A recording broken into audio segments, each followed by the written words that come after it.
ক্রিকেটের সবচেয়ে দ্বৈরথ দেখা যায় ভারত পাকিস্তান ম্যাচে।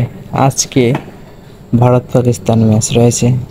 যদিও বৃষ্টিবিঘ্নিত কারণে টসে কিছুটা সময় নষ্ট হয়েছে, তবুও কিছুক্ষণ বাদে টস হয়েছে এবং টসে পাকিস্তান জিতেছিল এবং প্রথমে বোলিং করার সিদ্ধান্ত নেয়। পক্ষান্তরে ইন্ডিয়া প্রথমে ব্যাট করবে। তো আজকের একাদশে কোন দলে কে কে রয়েছে চলুন দেখে আসি। রোহিত শর্মা, বিরাট কোহলি, ঋষভ পান্ট, সূর্যকুমার যাদব, শিবম ডুবে, হার্দিক পান্ডিয়া, রবীন্দ্র জাদেজা, অক্ষর প্যাটেল, জসপ্রীত বুমরাহ, হর্ষদীপ সিং, মোহাম্মদ সিরাজ।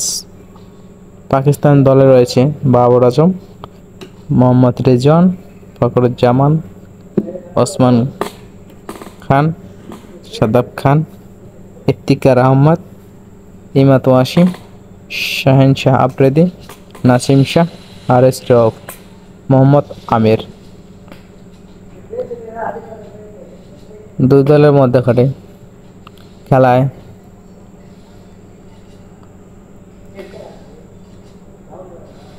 তারা মুখোমুখি হয়েছে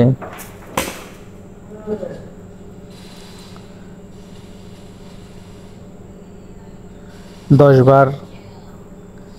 10 বারে 7 বার ইন্ডিয়া জিতছে এবং 3 বার পাকিস্তান।